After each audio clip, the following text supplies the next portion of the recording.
everyone, glad to have you here. This is top 5, bottom 5 for Milani. So pretty self-explanatory. The way I do these videos is I choose a particular brand and then I choose 5 of my favorite products from that line and 5 of my least favorite products. And this was the hardest one so far. Like, narrowing down the top 5 took me so long because I had a list of probably 15 products from Milani that I would say I really liked. And so kind of narrowing it down to 5 that I think anybody could go to the store, pick up, get great use out of. That was kind of tricky. So in this video, I almost felt like I would be depriving you guys of really good product mentions if I didn't maybe give you just a little bonus 5 outside of my top 5 for this video. I'll make it quick, but there's so many good things to mention. And then I also have a bottom 5 as well, so stay tuned for that at the end of the video. But I'm gonna give you this top 5 like leading up to a number 1 best product from this line. So number 5, amazing product, this blush brush. Milani recently released a full line of brushes. I bought the whole line. It was kind of pricey as far as drugstore brushes go to get all of those, and I reviewed them all.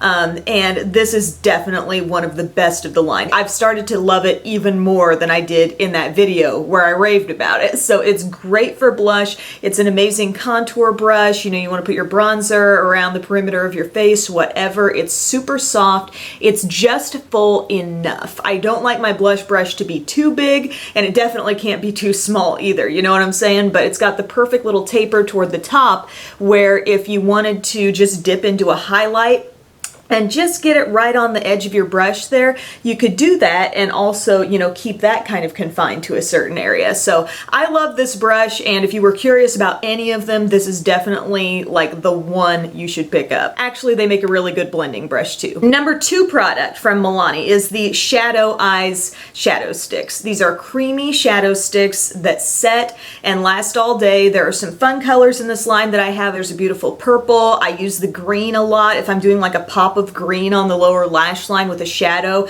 This shade called Green Safari is almost always like my base there, so you can really count on them to set and stay. But one that I think is above and beyond in terms of must-haves is the one in Almond Creme, and I love using this. You've seen me use it a lot in videos on the lower inner rim for brightness. It brightens that area, but it doesn't look unnaturally bright the way sometimes a white liner can. It lasts really well. You're thinking, gosh, you're taking that jumbo stick and putting it in there in the lower inner rim, but really it isn't that hard to apply, and it totally stays. This would also make a fantastic base like all over your lid if you wanted a nice like neutral beige full coverage, you know, totally cancel out any discoloration on the lids. This would be nice there as well. Gotta mention the Milani Color Statement lipsticks. I know we get in this haze of liquid lipsticks, like, do I need a liquid lipstick? Do I need to go all matte with my lip colors? They do have some different finishes. Some of my favorites are just the straight up creams that they make, but works for any time, any person, any occasion. Always feels nice on my lips. I've got a few shades that I'm holding up here, a couple that I am wearing right now. I love Nude Cream. This is a great classic nude lipstick. Love the color intensity, love the staying power. I put that all over, and then I've been getting some use out of this shade called Teddy Bear, which is kind of like your brownish neutral, and I have a little bit of that on the border of the lips and just kind of blended over it one more time with the lighter shade. But these two together, you know, this is a fun little shade to sort of alter the look of any nude lipstick you might have. An amazing classic pink, looks good on anyone pink would be this shade called Pretty Natural. Love this color. Let me swatch it for you. Not too much of a bubblegum pink, but yet it's not too much of a mauvey purpley pink either. I think it's just a perfect mid-tone, gives life to the face type color. And then there's a gorgeous red in this line too called Red Label. Fantastic red lipstick. I've worn this one a lot. Let me swatch. Boom. How amazing is that? You don't have to get your lipstick in a liquefied state in order for it to be fully opaque, colorful, and great looking on the lips. These lipsticks are fabulous options as well. Number 2 product from Milani is the Bronzer XL in Fake Tan. Without a doubt, one of my top bronzers of any brand, any price range. I love this stuff. They do have some other color options too, but this happens to be just perfect perfect for contouring. And then the split pan gives you this extra side with just kind of sunny warmth. And I used this to contour with today. And I also did take this side, which has just a teeny bit of golden shimmer. This one's totally matte, but I dusted this just like all over the skin to kind of wake it up a little bit. And I love the amount of product you get. I love the pigmentation. And my number one product from Milani, you've probably been predicting this as I've gone through this little countdown, but it's the eyeshadow primer. Probably one of the less exciting makeup items that people talk about, but really, if it makes my shadow stand out more and last all day, I'm game. You know, this is important to me. It doesn't take a lot. I want to show you truly all I use between two eyes is only about that much. And then I just kind of dab it between my fingers and go across my lid up into the crease, all the way up to the brow, cover that whole area, and then give it one more dab over it one more time with a clean finger and pick up any excess. And then you will be set. So those are my 5 makeup things where maybe you're a person who's never tried Milani and you go after those items, and I really think your satisfaction rate would be so high if you just tried those 5. But I do have a little honorable mention. I do just want to let you know what things I was like internally battling with before this video, and the things that I still really, really love, but they didn't make the top 5. Milani Multitasker Powder. Fabulous stuff. I've got the shade Light Medium here. This is full coverage matte powder. You've got to be careful with it. You know, you can definitely go too far with this stuff. I would suggest just building up a little at a time. Like you tap a brush into it, you definitely get a lot of product off. It's not one of those powders you're going to scrub into and struggle to pick up product. So it works really well. Yes, I've hit pan. Also, this little eye palette that I am wearing today, it's called Everyday Eyes and it's in the shade Earthy Elements. I am so happy with the quality of these shades. This like mid-tone taupe color is so crazy creamy and beautiful. The only reason why maybe this didn't get vaulted right into the top 5 is because I haven't tried any of the other colors yet. So I kind of feel the need to experiment a bit more, maybe do like a devoted review to these kinds of Milani eye palettes, but I am loving this one. I've got a lot of this shade just all over the lid, this in the crease, both of these kind of warm mattes blended just up above the eye. And that's what I love about this, just the variety of finishes. Feel like this is a really just smart color selection in here. Gotta mention the Amore matte lip creams. I feel like I am one who is just kind of slowly like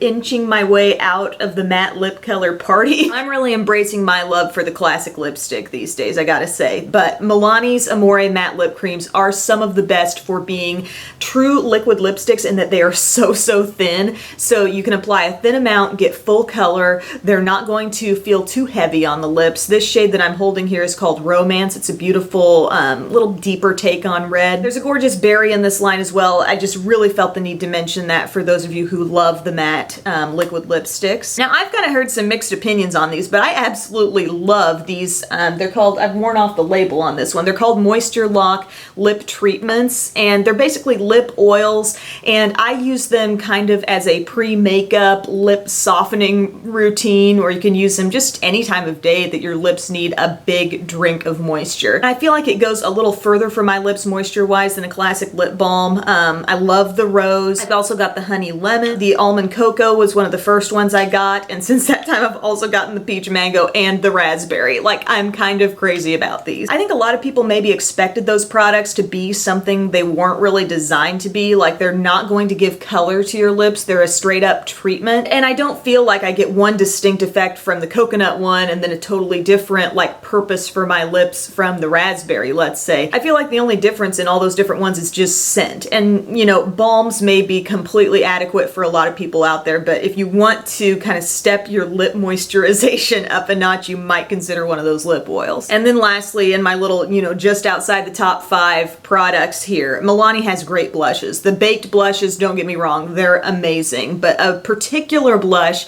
that I have really become attached to is this Romantic Rose. And it doesn't necessarily, I mean, outside of the gorgeous packaging, that shade maybe doesn't look super remarkable, but I always love it. I always love the way this looks on my cheeks, and I always feel that little bit of like surprise when I put it on, like, wow, that's so pretty. And I think it's because it applies just a little bit deeper than I expect. It's a little more neutral than a classic pink. It just always looks good.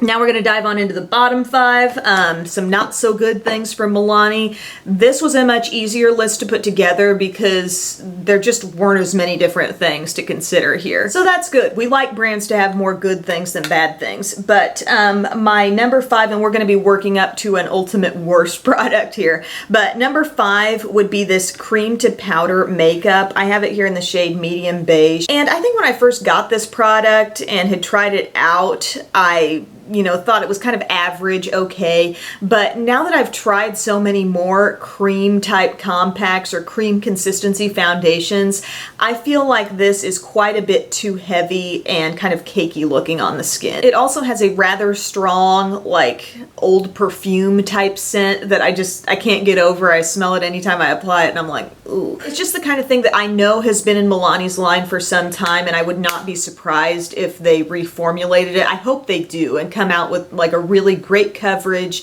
but natural looking cream foundation. That's what they need. Number 4 would be this Length in Seconds Lash Extension Fibers. So basically we're dealing with some of those loose little hair-like fibers. You can definitely see it when you look close up at this wand. And you're supposed to apply a coat of any mascara, then you apply this to the tips, and then you finish with another coat of mascara. And what I found this does for my lashes is it just kind of makes them more clumpy. Also, I find that the little fibers are always flying off everywhere. I swear I have inhaled, breathed in through my mouth and definitely breathed some of these in for sure, gotten them in my eye. Even as careful as you want to be, when you got these loose fibers, it's like they have a mind of their own. Also, I just don't like what this does for the consistency of mascaras that I pair it with. And this was my complaint with like the Too Faced Better Than False Lashes system, is that you put this on and then you put a mascara, like any other random mascara, over the top. You're slowly changing the consistency of that mascara as it grabs some of these fibers, and they don't all just stay right there on your lashes. I swear your mascara will eat some of them up, take them back into their tube, and then slowly your mascara becomes thicker and more clumpy. Number 3 is a product that I no longer have here, but this is one of the worst mascaras I have ever tried in my life, and it's called Total Lash Cover. It's still being sold. I will pop up a picture,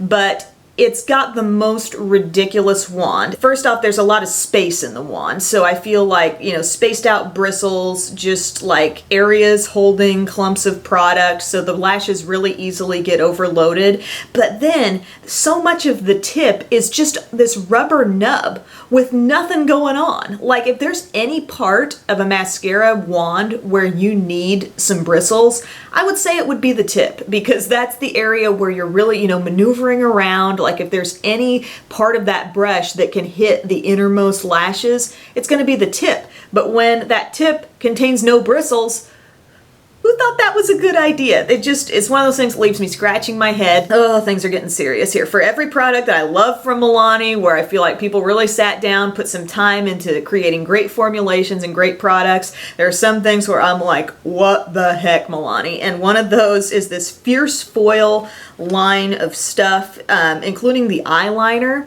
Now, I have this in the shade Purple Foil. It's the kind of thing you might take a swatch of and you're like, okay, it's a shimmery cream liner. All right, but the problem is this stuff just does not last. It was not built to last. It was built to maybe look cool in 1 or 2 pictures, and then boom, time's up, turns back into a pumpkin, we're done. Glitter in eyeliner is just a really tricky thing. I think unless the brand is coming up with a formula that can totally keep that glitter under control, it's gonna run around everywhere. And that's kind of what I noticed with this too. It causes the product to appear to be even breaking down maybe faster than it is, because right after you apply it, you just got these glittery flecks that are just roaming your face. It doesn't look good. My number 1 most disliked product from Milani, though, is the Fierce Foil Eye Shine. And these are things where at a glance, they look pretty and metallic. These are like really, really creamy. It's something where it's gonna look pretty instantly. Like, look at the gorgeous shine. It's metallic. Okay, don't fall in love with it, because these things have a tendency to crease like crazy. Even on the back, on the instructions, it says reapply as needed.